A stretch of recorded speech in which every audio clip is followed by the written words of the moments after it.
because non-Arabs are hardly present. The conference met. The conference decided that the Khilafah was an essential part of the deen, that it was bid'ah and haram to abolish it, that the Khilafah must be restored, but we don't know how to do it. So let's go back home and come back after 1 year. That was the decision. We don't know how to do it.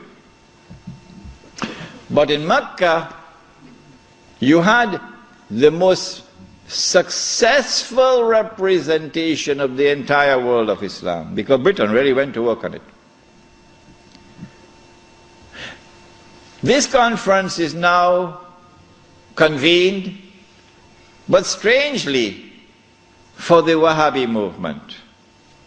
Strangely for the Wahhabi movement, which is a religious movement, which declares that it is bringing back the original Islam and removing all the extraneous things which had been added and cutting out all the shirk. So this is the real Islam. Well, then how come you don't even have the subject of the Khilafah in your agenda for your conference? We asked the Wahhabi movement, give us an answer. There is no answer. The answer is that the Wahhabi-Saudi alliance is now perpetrating a gigantic, a massive betrayal of Islam in abandoning the Khilafah. And so the conference takes place. But the subject of the Khilafah is not even on the agenda of the conference. Instead, Abdulaziz ibn Saud approaches the conference twice, himself in person, and he asks the conference to recognize him as Al-Malik. That his rule should be recognized over the Hijaz. When the conference had heard His Majesty the King on both occasions, and the conference is now sitting down to discuss the matter, shall we recognize Saudi Wahhabi rule over the Hijaz? The leader of the Indian Muslim delegation jumped up to speak first. He spoke first.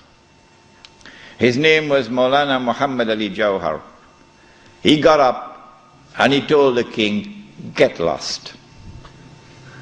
We'll never do that. As soon as the leadership of the Indian Muslim delegation had established its position of rejecting the claim of the Saudi Wahhabi leadership for sovereignty and control over the Hijaz, the rest of the delegates couldn't say, That was the power of a man who knew Islam and lived Islam. And so the conference ended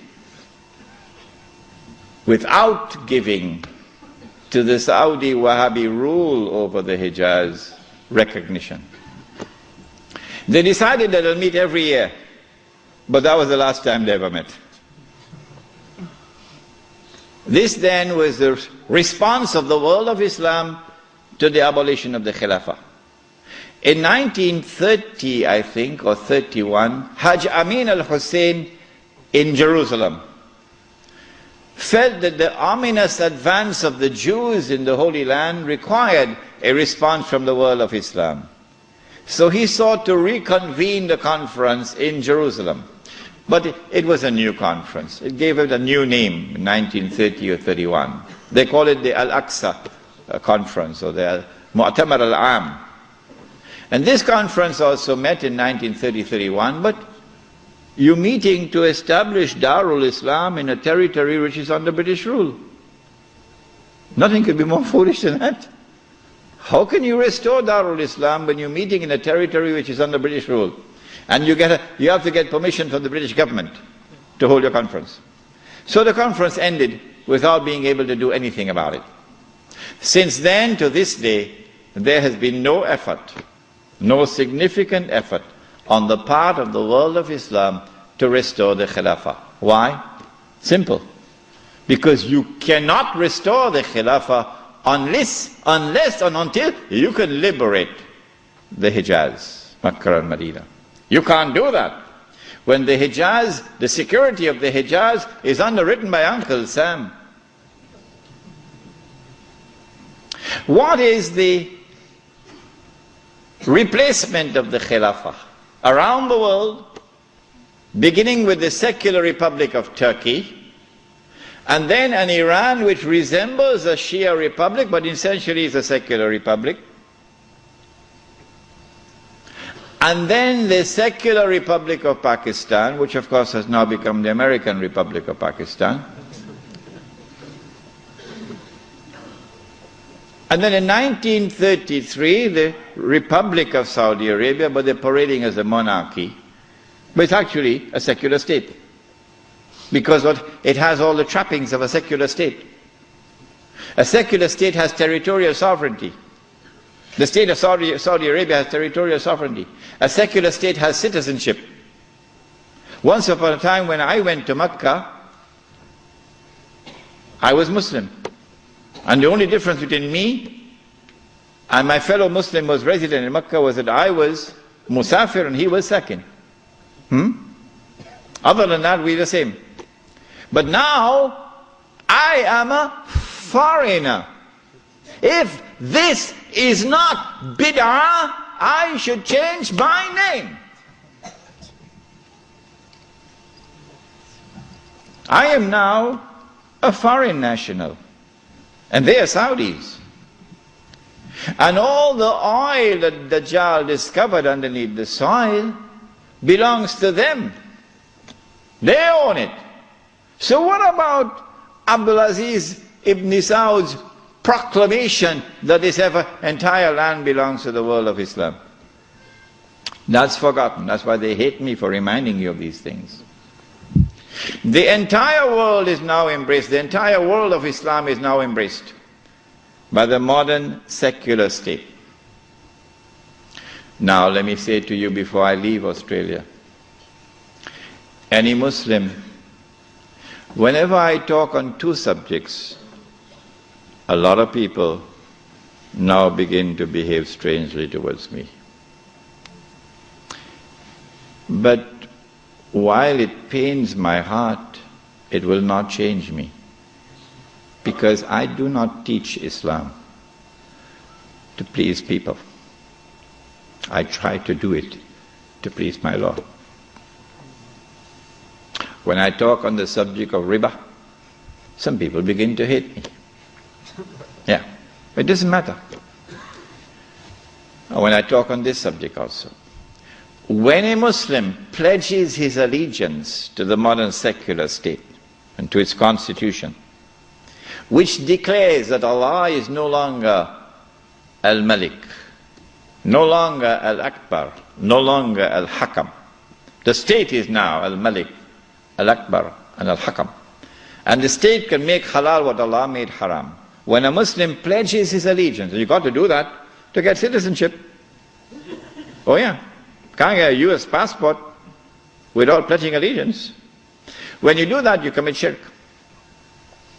If you don't believe me, no problem. No problem. When you reach the grave, then you will see. When a Muslim goes and votes in the elections to constitute the government which will preside over this shirk, you enter into shirk. But if you don't believe me and you want to go and vote in the elections, I am not stopping you. So don't let there be any bad blood between us. I'm not stopping you. But when you enter in the grave and you find that you've entered into shirk, do not plead ignorance, that's all. Stand up like a man and take it on that day. This is now the universal shirk that the Prophet ﷺ had prophesied. He said the time would come when shirk will be everywhere, it'll be so difficult to recognize it. However, as difficult as it would be to recognize a black ant on a black stone on a dark night. So if you did not recognize it before this lecture, don't be surprised, but now you know. This universal secular state is now used to embrace all of mankind, including the world of Islam, in political globalization. So that eventually you have one government over all of mankind, eventually the Jews will now rule the world using that structure. That's about to happen. We already made significant progress towards that day. When you read this book, Jerusalem in the Quran, which I believe is the first and only book on the subject, because you couldn't write this book before 1948. Nobody could write it before 1948. Not in 1400 years of this history. In fact, it was difficult to write this book in 1940. It is easy to write it now, but difficult to write it at that time. When you read this book, then you'll understand why it is I say that we are now located at that moment in time when one ruling state is about to give way to another, that the state of Israel is about to replace the United States as the ruling state in the world.